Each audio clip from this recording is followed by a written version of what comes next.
Hi friends. So how many of you are here?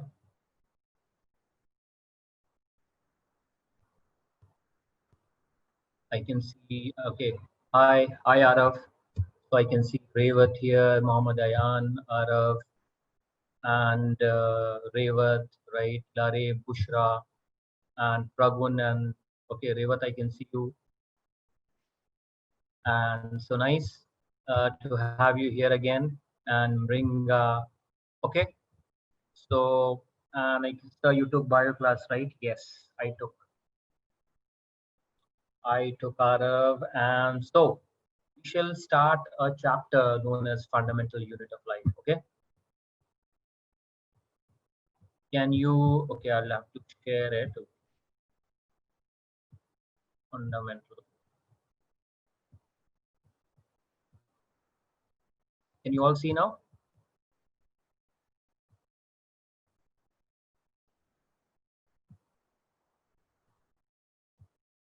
Hmm.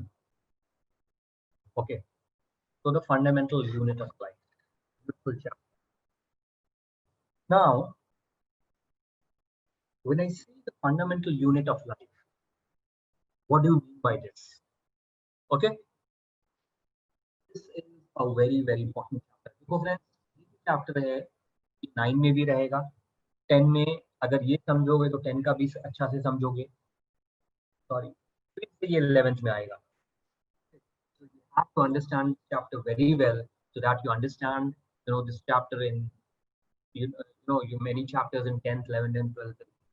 अगर आप सबको doctors बनना है, if you want to be great doctors of tomorrow, ठीक है, तो ये चैप्टर को तुम्हें पढ़ना होगा. आई can C someone writing a message. What is that message? Okay, I cannot see the message. Just a minute. So sorry.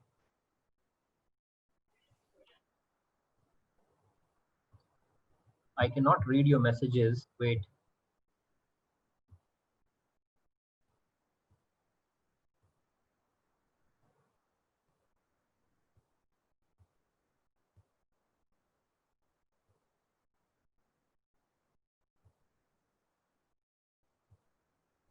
I cannot read your messages. Can you all hear me? Okay, Yes, sir. now. We can hear you. Okay, great. Yes, sir. I'll just mute all of you. Okay.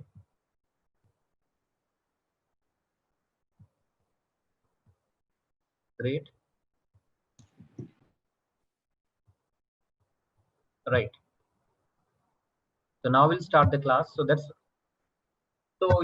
why it's very important to understand this chapter, the fundamental unit of life. Okay. So now if I ask you, you're sitting in a room, what is the basis of that? What is the smallest structure of that room? What will you say? Come on, give your answers. अगर ये room है, सबसे basic structure room का क्या है? Okay, I can see some answers. Cell atom. ठीक है, cell atom तुमने सही कहा Pragun, but yes, Larev has given the right answer and that is bricks. प्रगुण ने भी सेल एटम सही कहा. You have said it in a scientific way, but Larev thought it more, in the ज्यादा apt answer Larev का था bricks. The bricks are the main constituents of the room. ठीक है, सबसे बेसिक कंपोनेंट जो room का है वो ब्रिक्स है. सिमिलरली हमारे बॉडी का जो बेसिक कॉन्सेप्ट है, किसी भी लिविंग ऑर्गेनिज्म का बेसिक कॉन्सेप्ट है, वो है एक सेल, दो सेल, तीन सेल मिलकर बना, बहुत सारे टिश्यूज मिलकर बना ऑर्गन, बहुत सारे ऑर्गन मिलकर बना ऑर्गन सिस्टम. ठीक है, and what are the different types of organ system we have in a body? The digestive system. तो एक सिंपल से एग्जांपल से इसको समझते हैं. I can see one more. Someone has asked. Said something. Digestive, respiratory. Yes, very good. So, for example, करो एक cell है हमारी बॉडी में. ये सेल जो है बहुत सारे मिलके बना tissues in the respiratory tract. ठीक है, अब यहाँ पर बहुत सारे टिश्यूज रेस्पिरेटरी ट्रैक्ट में मिलके बना organ. For example लैरिंग्स, for example trachea. ठीक है, लैरिंग्स जो है ये वॉइस बॉक्स है. और बहुत सारे ऑर्गन्स हमारे रेस्पिरेटरी ट्रैक्ट में बहुत सारे ऑर्गन्स है, राइट? फॉर एग्जांपल नोज है, ठीक है, ट्रेकिया है, लैरिंग्स है, ब्रोंकाई है, ठीक है, लंग्स है, ये सब अलग अलग ऑर्गन्स हैं। बहुत सारे मिलके बनता है ऑर्गन सिस्टम, जैसे कि रेस्पिरेटरी सिस्टम। रेस्पिरेटरी सिस्टम का फंक्शन क्या होता है? हेल्प्स इन अपना volume increase. My volume is maximum, मतलब अच्छा मेरा मेरा ये वॉल्यूम इंक्रीज करना है, ओके ठीक है, okay I will increase my volume. Yes, breathing. So ये सब मिलकर के बनता है ब्रीदिंग, ठीक है? तो ब्रीदिंग एक फंक्शन है, इसको एक ऑर्गन सिस्टम करता है, रेस्पिरेटरी सिस्टम, ठीक है? इस रेस्पिरेटरी सिस्टम के अंदर बहुत सारे ऑर्गन्स होते हैं।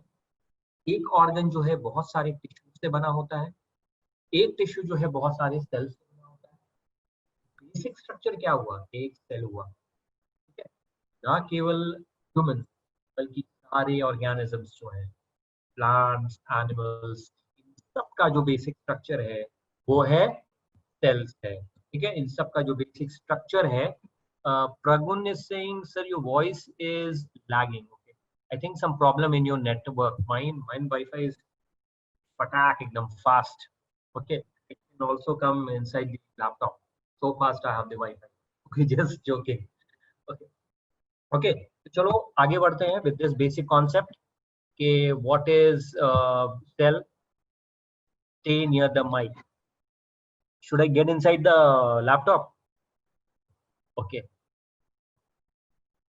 आगे बढ़ते हैं दोस्त. What is a cell? Cell is a structural and functional unit of life. Now, what do you mean by this statement? Structural and functional unit of life. Now, अभी थोड़ी देर पहले लादेव ने कहा था, right? I'm sorry, I said the wrong, name. A brick is the basic unit of a room. But is brick the structural and functional unit of room? Not at all. क्योंकि brick जो है सिर्फ room का structure बना रहा है, function नहीं. Function is performed by many other things. But, but, but, cell is the structural and function unit of life. मतलब सेल तो स्ट्रक्चर का बेसिक यूनिट है ही, पर फंक्शन में भी बेसिक यूनिट है. ओके, फंक्शन में भी बेसिक यूनिट है. My voice is lagging. Now it's good. It is the basic unit of our body. Yes. Okay. Okay. So the cell is the structural and functional unit of life. मतलब जो basic structure जो है वो cell करता है, बनाता है, और बेसिक फंक्शन जो भी है बॉडी का वो सेल करता है, ठीक है? With this small information let's get ahead. Okay, now who discovered the cell? You can see here Robert Hooke. Okay, this is a little, I don't know whether it look like this because I'm not into of that time. So this is what the diagram I got. So the Robert Hooke was the first man to see and identify Koch cells. See, this is how the Koch cells looked like. Okay, this is how the Koch cells looked like. Okay, right. Pragun has said Robert Hooke. Arab also has said Robert Hooke. Moreover, cells are called the building blocks of life. Very good. Right, very good, Pragun. Acha, you all know Robert Hooke discovered cell. Do you know who discovered nucleus within the cell? Let me see. Can you answer? Don't Google. Okay. Who discovered nucleus within the cell? Can you all answer? Come on, fast. Just have 5 seconds with you. Okay, I got one answer. I forgot. It's Robert Brown. No. Anthony von Leeuwenhoek, he discovered the microscope. Yes. Mriganka Chakrabarti has said Robert Brown. इसको मैं कैसे याद रखा हूँ? Brown. Yes Pragun. इसको कैसे याद रखो? न्यूक्लियस जो मैंने कैसे याद रखा है? दोनों very confusing, Robert Hooke and Robert brown. मैंने एक निमोनिक बनाया कि न्यूक्लियस ब्राउन दिखता है. न्यूक्लियस ब्राउन दिखता नहीं है, पर मैं ऐसा सोचता हूँ न्यूक्लियस हमेशा ब्राउन दिखता है. तो when I remember this, I remember okay, Robert brown discovered nucleus. नहीं तो कंफ्यूज हो गए. ओके, लर्न दिस वे कि न्यूक्लियस हमेशा ब्राउन दिखता है. So then you will remember that nucleus was discovered by Robert Brown and the cell was discovered by Robert Hooke. Okay, fine, very good. Now we go ahead. Now some cells can change shapes like amoeba. ठीक है, amoeba you know is single celled organism. amoeba जो है एक protozoan है. amoeba जो है you know it can change its shape. अच्छा, amoeba can change its shape. Do you know what this characteristic is known as? Changing shape. What is this characteristic known as? Can you tell any one of you? Okay, it's called, okay, I got one answer. It's called, no, yeah. Revat has said pseudopodia. See, pseudopodia is its, no, is its feet. Amoeba क्या करता है? Shape change करता है. तो shape change करता है तो वो फीट फॉर्म करता है, जिसको pseudopodia बोलते हैं. मैं ये पूछा, आरव ने पूछा, क्या पूछे sir? What sir? False feet. Yes, pseudopodia is a false feet. But my question was, yeah, Antony van Leeuwenhoek invented microscope. Very good. That is the correct thing for Prabhu. So I asked, well, what I asked was, amoeba can change the shape. Do you know what this characteristic of changing shape is known as? Change हो रहा है, इसको क्या बोलते हैं? This is called as pleomorphism. Okay, we'll do this in the you know, higher classes. Right now, we just remember that pleomorphism is a change in shape. Pleomorphism. It's Pleomorphism.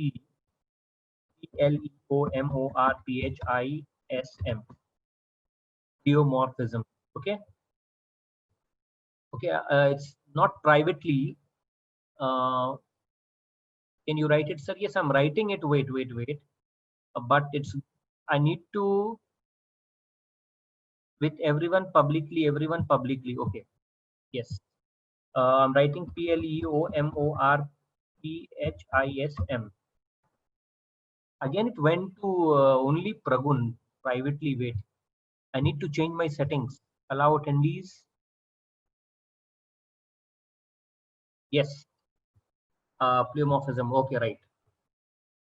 Okay. So some cells can change the shapes like amoeba, and this characteristic of changing shape is known as pleomorphism. WBC, but plants and animals cells have almost fixed shapes. You know where is WBC present? WBC is present in our body, our blood. So our blood has RBC, WBC and platelets. अब WBC का नाम मैं क्यों लिया हूँ यहाँ? क्योंकि WBC, white blood cell, can also change its shape. Okay?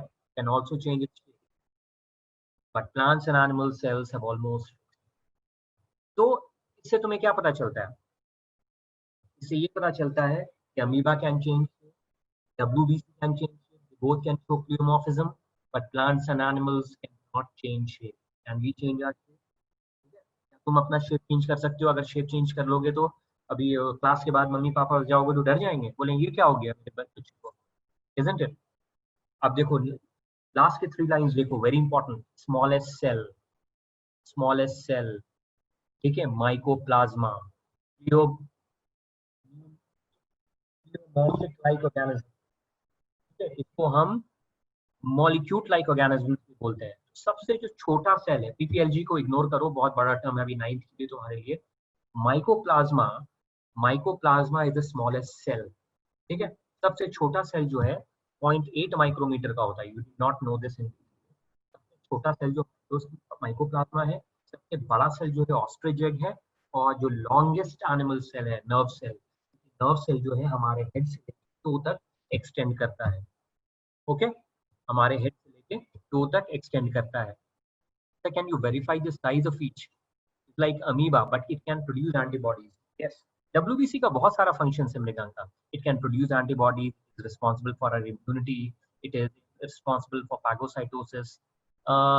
Verify the size. You don't need to know Arav. You know size is वो बहुत ज़्यादा detail you need not know. Okay. And yes. So we'll continue.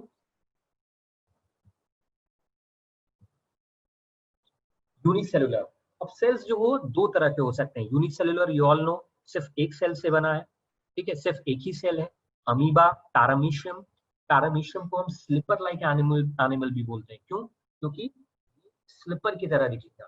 कैसा दिखेगा? चप्पल की तरह. Paramecium, जब तुम 11th में पढ़ोगे एनिमल किंगडम तब पैरामीशियम के बारे में जानोगे. ओके. और multicellular are made up of many cells together. बहुत सारे सेल्स जो जमा हो करके एक फंक्शन परफॉर्म करते हैं, एंड इसलिए बोलते हैं multicellular. Human beings are multicellular, the normal plants, normal animals, fungi, all are multicellular. Okay, very easy. अब चलो एक हम यूनिसेलुलर की बात करते हैं. ठीक है, यूनिसेलुलर की बात करते हैं. Fungi like bread mould. Yes, fungi like bread mould. Mushrooms, Mriganga ने कहा फंगाई लाइक. मशरूम होते हैं वो क्या होते हैं? फंगस होते हैं. टोडस्टूल्स खाने के यूज होते हैं. Mushrooms, everyone must you all eat mushroom, yes और नो? चलो ठीक है, यूनिसेलुलर के बारे में बात करते हैं. यूनिसेलुलर में एक सेल होता है. ठीक है, ये बात ध्यान रखो that single cell will perform all the functions. तो एक यूनिसेलुलर ऑर्गेनिज्म जो है इसका लोड बहुत होगा क्योंकि इसको सारा फंक्शन परफॉर्म करना है. ठीक है. ओ, प्रभु ने said no, I hate it. You hate mushroom. Okay. Revat has said no. Okay, no, I hate it. ठीक है. तो okay, let's talk about unicellular organism. अब ये देखो यहाँ पर एक सेल है. अब I will ask you one question. Can you see the boundary of the cell? Can you name one organism cell is like? कौन सा सेल जैसा दिख रहा है ये? The boundaries are not very clear. You can see different. तो बाहर का जो शेप है वो एकदम hazy है, not a fixed boundary. Can you just guess which organism is looking like? Yes, amoeba, animal. Yes, amoeba. Arab has given the answer amoeba because it doesn't have shape, a particular shape. See, it's changing its shape. इसीलिए इसको pleomorphic organism बोलते हैं. ठीक है. अब ये जो form हो रहा है, ये foot, wherever foot is forming, that will be called as pseudopodia, right? That will be called as the pseudopodia. Yes, whoever has yes, absolutely. Now one thing more, you can see the nucleus here. I told you nucleus looks brown. What does that mean? Who discovered nucleus? Robert Brown. Yes. And you can see the food vacuoles here. You can see the pseudopodia here. Pseudopodia, false feet. It moves with the help of this false feet. And you can see this major organelle over here, that is called as a contractile vacuole. Can you tell me the function of contractile vacuole? All of you, come on, make a guess. What is the function of this contractile vacuole? Can you make a guess, any one of you? I have some answers. Yes. WBC, Mriganka, you applied the right concept, Mriganka, that WBC is pleomorphic, but here it looks like amoeba. Stores water, food. Okay, Pragun, you're almost clear to it. Let me change shape. No, not for changing shape. Waterways and gas storage. Okay, let me answer now. So the contractile vacuole actually serves the function of osmoregulation. एक word में बोलेंगे तो osmoregulation. अब तुम बोलोगे osmoregulation क्या?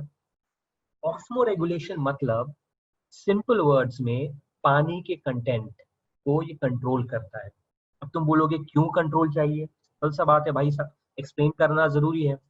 अब देखो, ये जो है अमीबा जो है ये फ्रेश वाटर ऑर्गेनिज्म है, मतलब हमेशा फ्रेश वाटर में पाया जाता है. ठीक है, लेक्स में फ्रेश वाटर. अब क्या होता है फ्रेश वाटर में, क्या होता है, पानी जो है इसके अंदर आता है. ठीक है, पानी जो है, since this is an organism, तो पानी एब्जॉर्ब करेगा, तो more and more water comes with in this organism. अब अगर बहुत ज्यादा पानी अंदर आ गया अमीबा के, तो अमीबा फट जाएगा. The amoeba will blast in the sense, you keep on taking, storing too much water. What will happen? Ultimately, the organism will blast. To control that amount of water within that organism, there is an organelle called as contractile vacuole. Contractile vacuole, not vacuole, sorry. Contractile vacuole. Contractile vacuole क्या करेगा? Extra पानी को जो है बाहर निकाल के, को हम वाटर रेगुलेशन बोलते हैं, osmo regulation. Okay, and very important है. No, this is very important for the, can the vacuoles burst? Yes. Arab osmo regul, not cosmo regulation, osmo. Remove the C from osmo.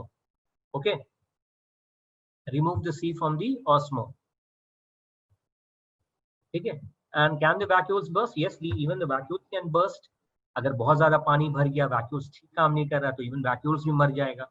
और vacuoles मर गया तो amoeba का भी जिंदा रहना मुश्किल हो जाएगा। रह सकता है जिंदा, पर मुश्किल होगा क्योंकि वैक्यूल बहुत इंपॉर्टेंट ऑर्गेनिल है। ठीक है, ये कौन बदमाशी कर रहा है? ठीक है, तो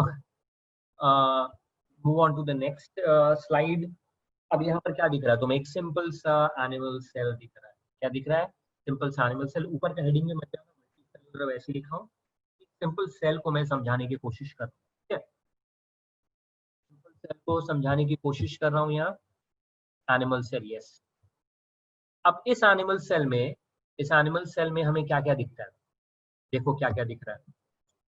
ये जो है क्या है? माइटोकॉन्ड्रिया। माइटोकॉन्ड्रिया को क्या बोलते हैं हम? इसको power house of the cell भी बोलते हैं। Power house of the cell बोलते हैं भाई, ऐसा क्या करता है जो इसको power house of the cell बोलते हैं? Because mitochondria provides ATP. You know what is ATP? It's the energy currency of the cell. It's the energy currency of the cell. तो इसलिए इसको हम ATP बोलते हैं। To regulate or endosmosis. Yes. Oh, great. Mriganka has said. मृगंका ने reply किया किस बात का? कि वैक्यूल्स क्या करता है? To regulate endosmosis. Yes, endosmosis मतलब पानी का अंदर आना, एक्सोस्मोसिस मतलब पानी का बाहर जाना। Yes, Pragun has said adenotriphosphate. Absolutely. तो माइटोकॉन्ड्रिया जो सेल में होता है, ये सेल ऑर्गेनील है, and mitochondria it is known as power house of the cell because it helps in manufacture of ATP. मैं ये सब डिटेल में समझाऊंगा, ये ओवरव्यू दे रहा हूँ। Okay, I will tell you everything in detail. ठीक है, here you can see what the cytoplasm. Cytoplasm जो है ये this is the matrix of the cell. Who has done this? Okay okay, cytoplasm is the matrix of the cell. अब यहाँ तुम देखो, यहाँ गोल्गी apparatus, गोल्गी बॉडीज। अच्छा, एक बहुत इंटरेस्टिंग चीज तुम्हें बताता हूँ, अभी नहीं, तुम 11-12 में सीखोगे। Golgi bodies in plant cells are known as, इसको पता है? Golgi bodies in plant cells are known as, anyone has an idea? Any idea what is cytoskeleton? I will explain that, don't worry. Any idea what is Golgi bodies in plant cells known as? It is known as dictyosomes. DICTYOSOMES. No need to remember now. ये 11-12 का है, NEET के exam में पूछता है बहुत बार। ठीक है, मैंने भी जब नीट दिया था तो पूछा था, तो you no need to remember right now.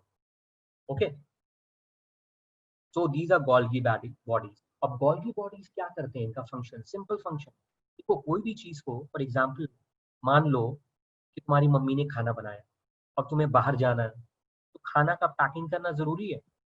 Packing, अब खाना को तो तुम ऐसे कुकर में तो खाना उठा के जा नहीं सकते हो, या प्लेट में निकाल करके खाना बाहर जा सकते हो? सपोज करो तुम आर गोइंग टू स्कूल, तो क्या करना, कल कुछ अगर तुम्हारी मम्मी कुछ खाना बनाएंगी तो प्लेट में निकाल के स्कूल ले जाना।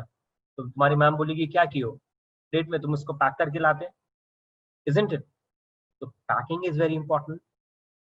The packing of proteins is done by Golgi body. और प्रोटीन्स कौन बनाता है? प्रोटीन्स बनाता है ये राइबोसोम्स। देख रहे हो, ये छोटे छोटे जो ग्रान्यूल्स हैं यहाँ पर साइटोप्लाज्म में, ये देखो यहाँ मार्किंग किया मैंने, राइबोसोम्स।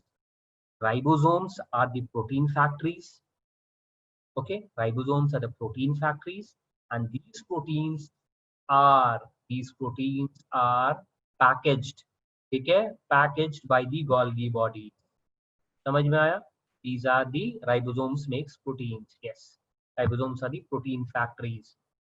अब देखो, ठीक है, सिंपल समझ में आया? माइटोकॉन्ड्रिया एनर्जी देता है, राइबोसोम्स जो है प्रोटीन बनाता है, ठीक है, गोल्गी बॉडी प्रोटीन को पैकेजिंग करता है। Very good, this is also the mitochondria over here. अब यहाँ एक और ऑर्गेनिज्म देखते हैं हम, लाइसोसोम्स। लाइसोसोम्स का एक और नाम है, does anyone know what is ribosome also known as? Lysosome also known as, lysosome को एक और नाम बोला जाता है, does anyone know? It is known as the suicidal bag. Very good Pragun, suicidal bag. One name Brigna ने कहा है, ओके, सुसाइडल बैग। ब्रिगंका ने कहा है ATP is diphosphate plus one atom of inorganic phosphate. Yes, ATP is basically ADP, adenosine diphosphate plus one phosphate. Very good.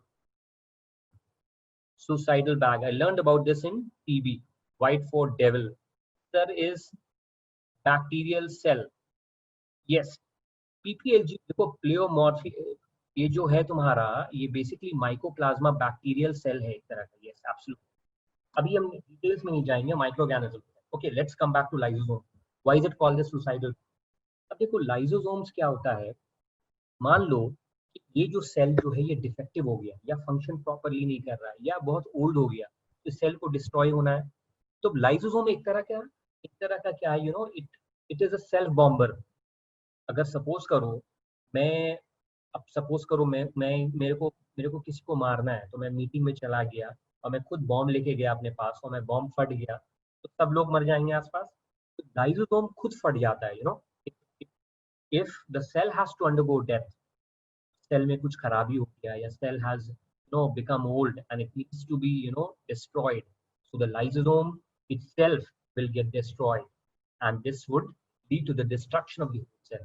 So lysosome suicide कर लेता है, and that is why lysosome is known as the suicidal bag, right? Sorry, it dissolves. to us cell के पास कोई भी cell है वो भी मर जाएगा. नहीं, सेल पूरा, कोई दूसरा सेल नहीं मरेगा. Arab, this is a cell organelle, तो दूसरा सेल ऑर्गेनेल सब मर जाएगा, लेकिन ये जो सेल है ये मरेगा, दूसरे सेल्स नहीं मरेंगे.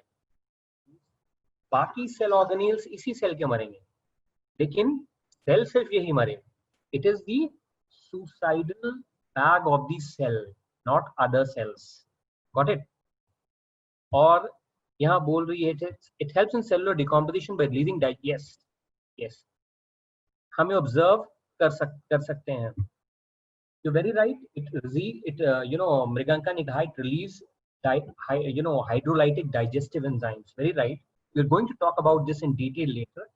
जो मैंने बॉम्बर समझाया ब्लास्ट वाला, वो सिर्फ एक एग्जाम्पल था कि ब्लास्ट हो जाएगा. बेसिकली क्या होता है, हाइड्रोलाइटिक डाइजेस्टिव एंजाइम्स सीक्रेट करते हैं. बहुत सारे एंजाइम्स हैं, ठीक है. और ये एंजाइम्स क्या होते हैं, by the process of hydrolysis सारे के सारे चीजों को डाइजेस्ट कर लेते हैं. ठीक है, this is the real mechanism.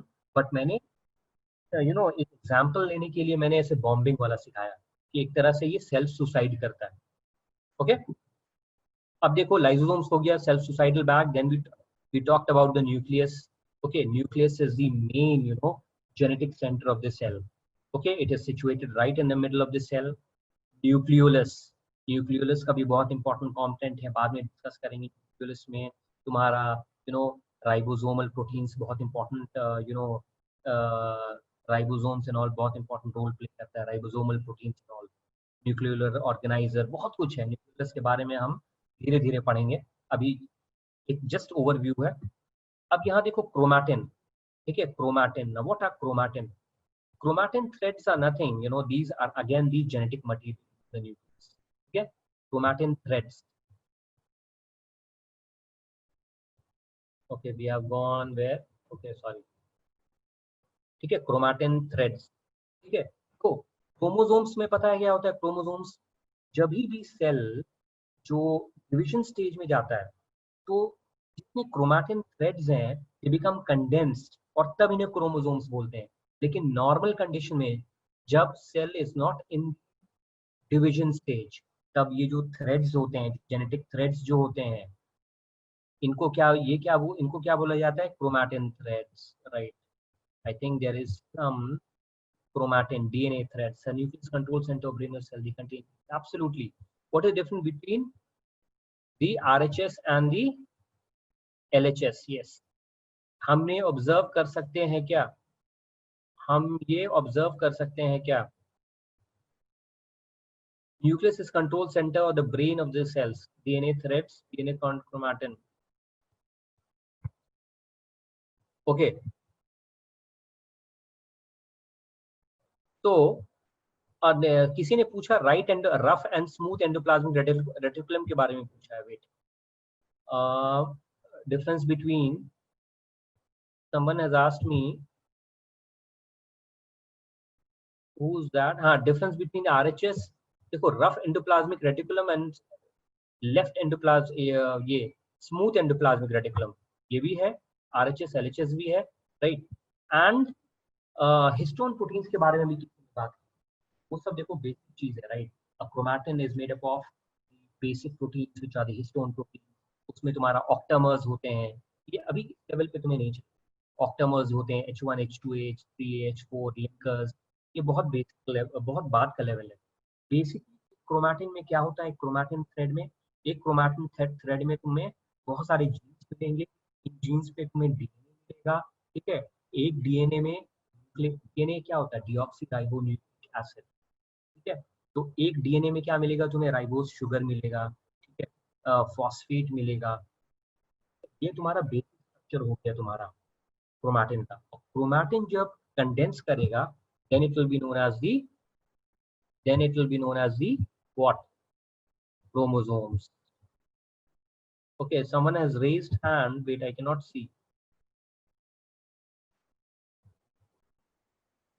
Someone has raised hand, how to see that? Namita.kmr, just wait.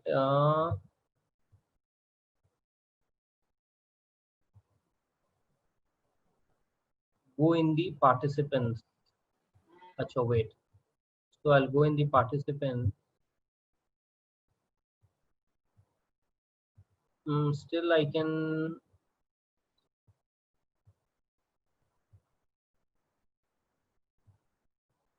Okay. I cannot check this out. Adyan raise hand. This is not maths. Hello sir. Hello. Sir मेरे को ये doubt था sir, chromatin जो है, हाँ जो chromatin है ना सर, हाँ, क्रोमैटिन्स, yes. Sir does it affect in the work of nucleus or Does it affect in the, I cannot hear you. sir, how does it help the nucleus? Means How does it help in the how does it help the nucleus? yeah, Okay. See, basically chromatin is what? हम nucleus को बोलते हैं genetic organelle of the cell, but genetic organelle nucleus है, लेकिन इसका जो basic जो component है वो क्रोमैटिन है। देखो, न्यूक्लियस तो एक तरह का, न्यूक्लियस है क्या, न्यूक्लियस तो एक तरह का बाउंड्री है, ऑर्गेनील है जिसमें बाहर में न्यूक्लियर मेम्ब्रेन है, न्यूक्लियोप्लाज्म है, लेकिन जो बेसिक जो जेनेटिक मटेरियल, जहाँ जो इंफॉर्मेशन कंटेन करता है, जीन्स कंटेन करता है, वो है जीन्स। और जीन्स के अंदर वो डीएनए है। तो ये जीन्स जो डीएनए कंटेन करता है, ये जीन्स अलाइंड रहता है सीधे, और इसको बोलते हैं क्रोमैटिन। तो ये क्रोमैटिन जो है, chromatins are present in the nucleus, तो इसीलिए chromatin is responsible for actually hereditary part of the cell. Nucleus में क्रोमैटिन जो मेन सेंटर है, क्रोमैटिन के अंदर जीन, डीएनए, ऐसे करके डिवीजन है बेसिकली। इस तरह से एक स्कूल में प्रिंसिपल होता है मेन, ठीक है, प्रिंसिपल के बाद टीचर होता है, टीचर के बाद प्रिंसिपल के बाद क्लास टीचर, क्लास टीचर के बाद टीचर। इन स्कूल को चलाता मेन कौन है, टीचर है, ठीक है। सॉरी, क्लास को चलाता कौन है, टीचर है, लेकिन स्कूल का नाम किसका आता है, प्रिंसिपल का। ठीक उसी तरह से यहाँ न्यूक्लियस प्रिंसिपल है, लेकिन टीचर कौन है तुम्हारा यहाँ पर, जीन्स है, क्योंकि जीन्स कंटेन करता है डीएनए। और जीन्स कहाँ प्रेजेंट रहता है, क्रोमैटिन थ्रेड्स पर। क्रोमैटिन थ्रेड्स पे बहुत सारे जीन्स प्रेजेंट रहते हैं। Okay okay sir. Okay, so okay, so I'll again I'll mute all the participants, mute all. Right, now we'll get back to the centrioles, ठीक है। अब centrioles जो है, जल्दी जल्दी हम आगे बढ़ेंगे, बहुत सारा भी पढ़ना है। Centrioles play a very important role in the cell division. एक चीज बहुत इंपॉर्टेंट याद रखना कि centrioles are not present in the animal cell. Okay, centrioles are not present in the animal cell. बिल्कुल एनिमल सेल में नहीं रहेंगे। एक मिनट रुक जाओ।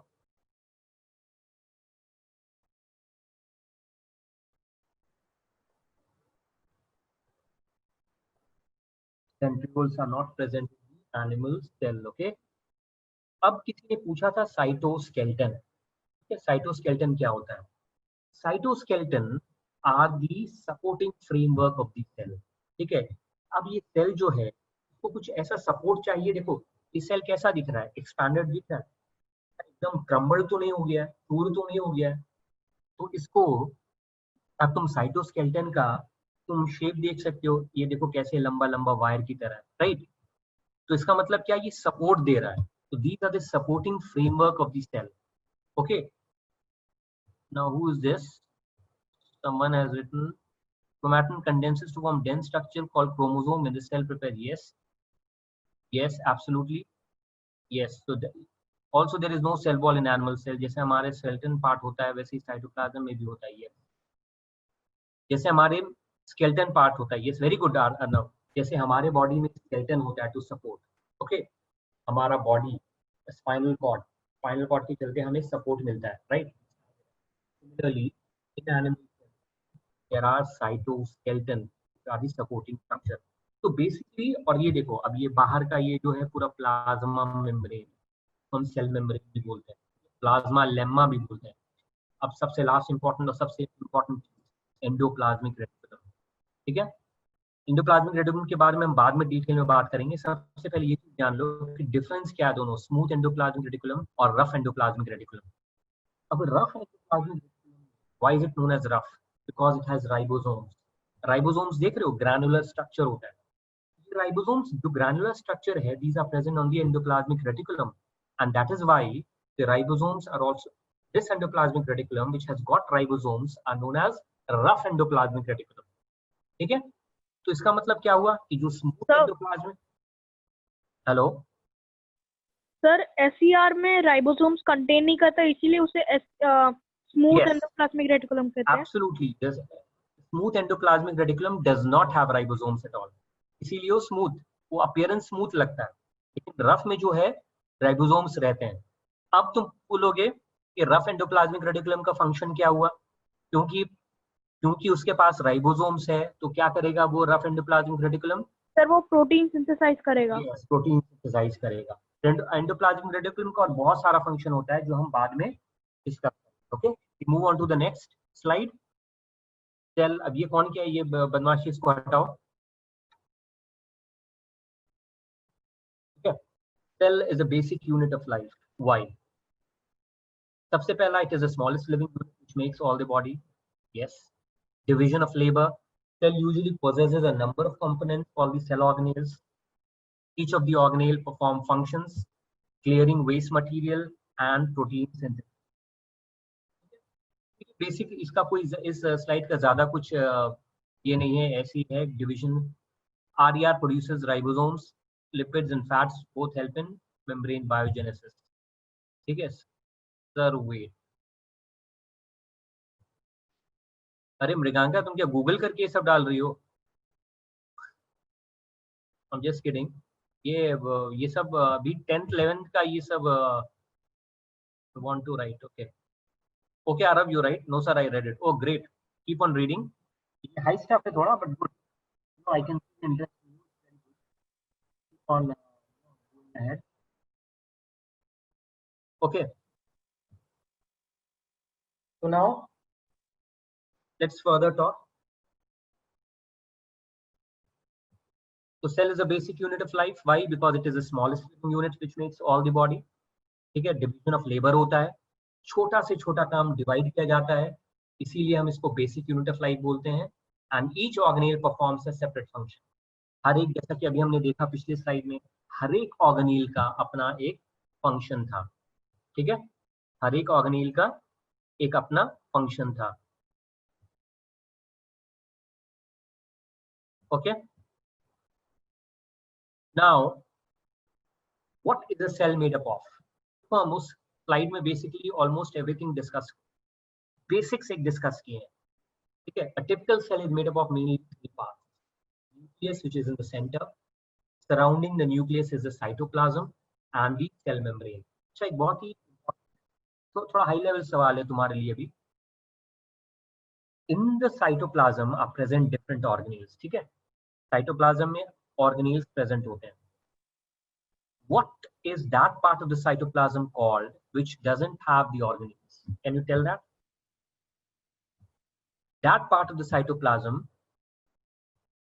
which doesn't have the organelles is known as the Can you tell that answer? No, you know, sir, can see, right?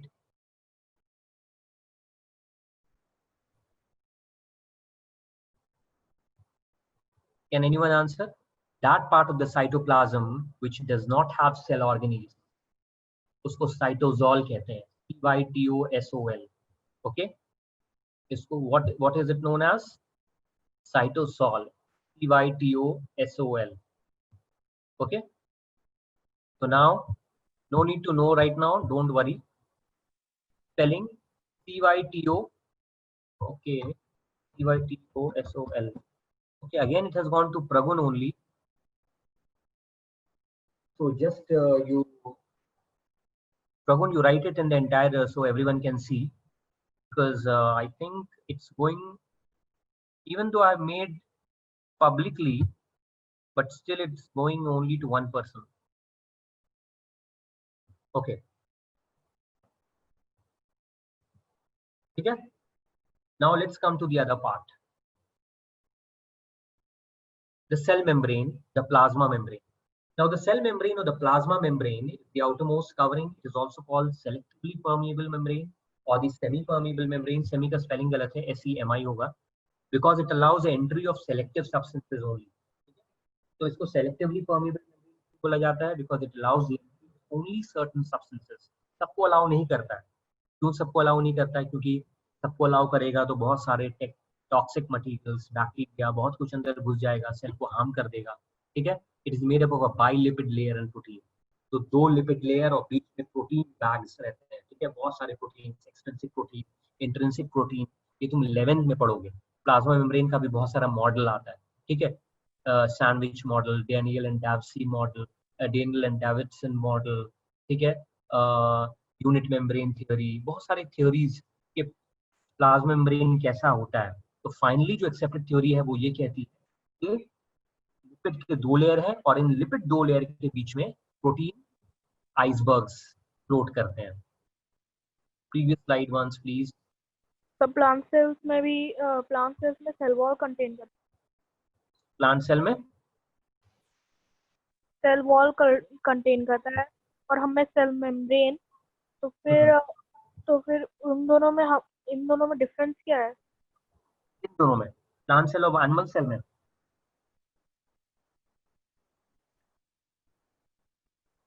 देखो, plant cell में एक एडिशनल सेल वॉल बाहर रहता है. ठीक है. Animals have only cell membrane. ठीक है. Animals have only cell membrane, but plant cells में क्या होता है? सेल मेम्ब्रेन होता है और बाहर में सेल वॉल रहता है, एक्स्ट्रा लेयर रहता है. ठीक है. We'll come to that. What is the function of each of these? और सेल वॉल क्या करता है? पर्टिकुलर एक रिजिड शेप देता है सेल, प्लांट सेल को. Okay. It gives the rigid shape. Such cell is made of cytoplasm, nucleus, and the cell membrane. Cytoplasm देखो, nucleus सबसे बीच में हुआ. ठीक है. न्यूक्लियस के बाद क्या हो गया? साइटोप्लाज्म हो गया. साइटोप्लाज्म के बाहर क्या हुआ? Cell membrane. Yes, but that is present only in animal cell. नहीं, साइटोप्लाज्म सेल मेम्ब्रेन जो है प्लांट सेल में भी रहेगा. प्लांट सेल में भी रहेगा, लेकिन प्लांट सेल में एडिशनल सेल वॉल भी बाहर रहेगा. सेल मेम्ब्रेन तो दोनों में रहेगा, लेकिन एडिशनल सेल वॉल बाहर रहेगा. Okay. Mriganka, lipid has one head and tail. Head is hydrophilic and tail is hydrophobic. So Mriganka, I think you are en route to be a doctor, but that only in animals. Very good, Mriganka, Pragun, everyone, you know, Revat and everyone. Okay, so now we'll continue. I hope you have copied it down. Someone has said something. Let's see. Yes, sir. Can you tell me the function of cytoplasm? Function of cytoplasm, tum khud batao. What is the function of cytoplasm? See, the cytoplasm function. Cytoplasm has so many organelles. ठीक है? Has so many organelles. And cytoplasm में food, बहुत सारी food products होते हैं, the form of food granules. cytoplasm में तुम्हारा जो free ribosomes हैं वो भी cytoplasm में होते हैं. तो it prepares it. There is synthesis of protein in the cytoplasm with the help of free ribosomes. there is food storage in cytoplasm. Cytoplasm, you know, it acts as a movement of material. ठीक है, medium बनता है movement का substance के Sir, and बीच में। हाँ, क्या बोल रहे हो? so saying that all the cell organelles are set in cell, I mean in cytoplasm, na?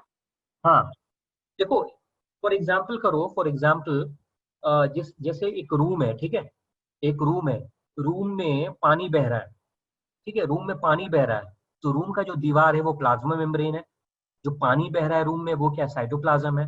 अब इसी पानी के बीच में बेड भी है, तो बेड एक सेल ऑर्गेनेल है, बीच में बेड है, न्यूक्लियस हुआ वो, ठीक है, टेबल भी है, तो ये सारे ऑर्गेनेल्स अलग अलग पानी के बीच में, पानी में प्रेजेंट है।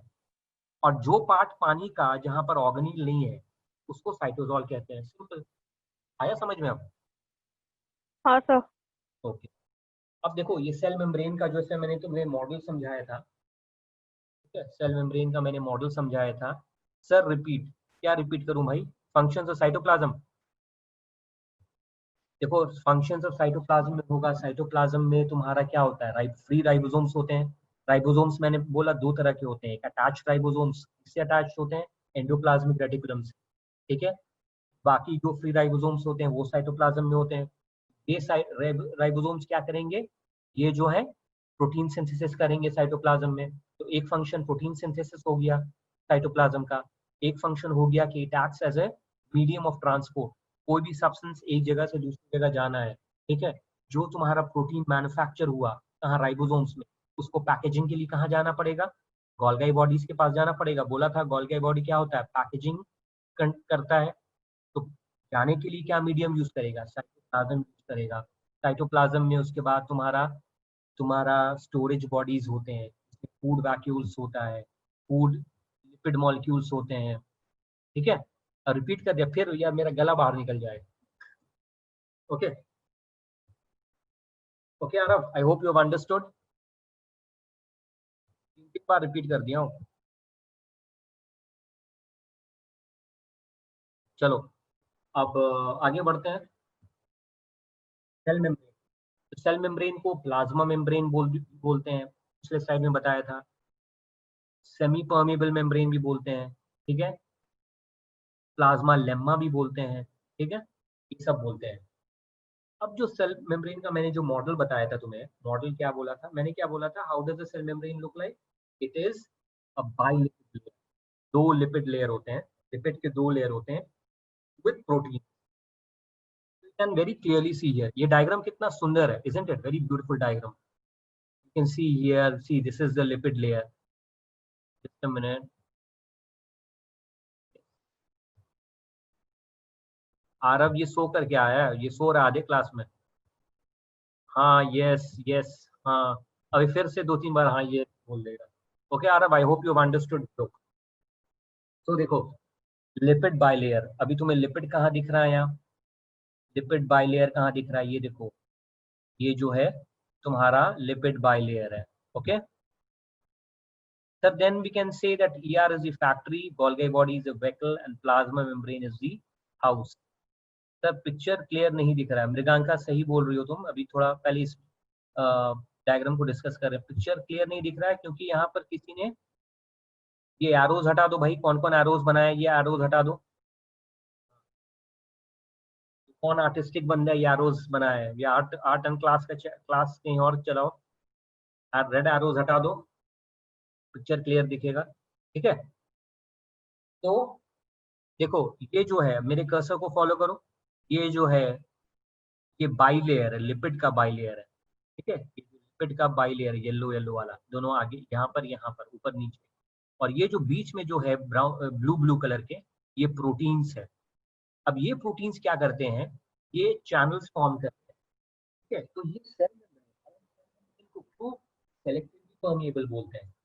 इसलिए सेलेक्टिवली परमिएबल बोलते हैं क्योंकि ये जो प्रोटीन्स हैं, तुम देख रहे हो ब्लू ब्लू में, ये सिर्फ सब्सटेंस के अंदर जाने, अब ये सेल मेम्ब्रेन हो गया, यहाँ पर ये पार्ट जो क्या हो गया, सेल हो गया। इन चैनल, प्रोटीन चैनल से only certain substances can enter the cell, ठीक है, क्योंकि ये बंद हो जाएंगे बाकी सबके लिए। Only certain substances the cell needs, cell को चाहिए होगा वही एंटर करेगा। इसीलिए cell membrane are only selectively permeable, select करता है कौन से सब्सटेंसेस को अंदर भेजना है। ठीक है, तो लिपिड लेयर, लिपिड का 2 लेयर है एंड प्रोटीन चैनल है। Very good. अब जो है, अब किसको डाउट आ गया भाई इसमें सिंपल सा डायग्राम में? Sir this diagram was made by singer and Nicolson. ये डायग्राम सिंगर एंड निकलसन ने नहीं बनाया था, ये डायग्राम तो अभी किसी आदमी ने बनाया। सिंगर निकलसन तो बहुत कब पहले का चल दिया भाई। ठीक है, ये मॉडल मॉडल मतलब मॉडल। ठीक है, चलो अभी इसको पहले पहले डिस्कशन कर लेते हैं।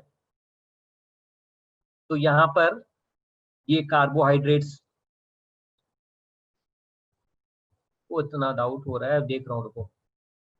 Sir if lots of water will be absorbed in water will happen. तुम बहुत ज्यादा पानी पियोगे तो क्या होगा? सेल स्वेलिंग हो जाएगा, इंसान स्वेलिंग हो जाए। बहुत ज्यादा खाना खा ले तो मोटा हो जाता है इंसान, स्वेल हो जाता है। Similarly cell will swell up. ठीक है, cell will swell up and so the excess water should come out of the water or else the cell will burst. ठीक है, तो इसके बहुत सारे मैकेनिज्म्स होते हैं, इतना सिंपल नहीं होता है। बहुत सारे मैकेनिज्म्स होते हैं with in cell to control that. Extra hydration. what is cholesterol here? What is cholesterol? पहले इसको डिस्कस कर लेंगे तभी तुम्हें समझ में आएगा। देखो कोलेस्ट्रॉल क्या होता है। Cholesterol is very important for the stability of the membrane. ठीक है, ठीक है, यहाँ से देखो, चलो डिस्कस करते हैं इसको। यहाँ पर कार्बोहाइड्रेट्स हैं, यहाँ पर ग्लाइकोप्रोटीन है। अब व्हाट इज ग्लाइकोप्रोटीन? जैसे तुमको दिख रहा है यहाँ पर, ये ब्लू कलर का प्रोटीन है बीच में, ये लिपिड्स है सारे, बाइलेयर ऑफ लिपिड, ये प्रोटीन्स हैं।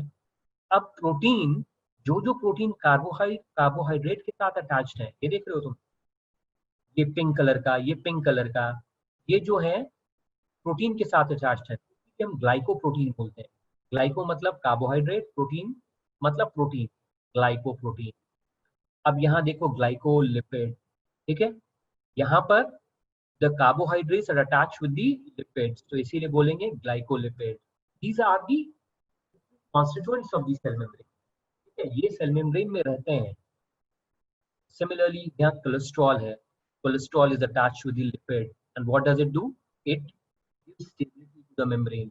अब ये देखो इंटीग्रल प्रोटीन भी अलग अलग तरह का होता है, peripheral protein, channel protein, integral protein. ठीक है, सिमिलरली इसको तुम बोल सकते हो ग्लाइकोप्रोटीन।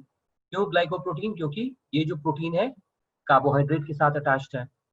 राइट, आई थिंक जल्दी से प्रोटीन डिस्कस कर लेते हैं, उसके बाद क्लास ऑलमोस्ट, फिर हम नेक्स्ट क्लास में पूरा बेहतरीन तरीके से डिस्कस करेंगे और तुमसे पूछूंगा फिर क्या समझ में आया नहीं आया। ठीक है, तो प्रोटीन देखो, यहाँ इंटीग्रल प्रोटीन है। यहाँ इंटीग्रल प्रोटीन से क्या होता है? ये इंटीग्रल प्रोटीन क्यों बोलते हैं? क्योंकि ये right through the lipid layer run करता है, top to bottom. Peripheral protein सिर्फ इस पार्ट में, पेरिफेरी में है। चैनल प्रोटीन, यहाँ से सब्सटेंसेस एंटर या बाहर होंगे। ठीक है, इसीलिए channel protein. Okay,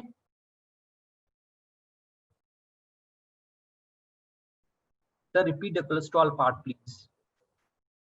Peripheral protein मतलब ऑयल, ऑयल पीने से होता है। पेरिफेरल प्रोटीन मतलब ये पेरिफेरल नाम इसके लोकेशन के चलते हैं, क्योंकि this protein is present only in the periphery.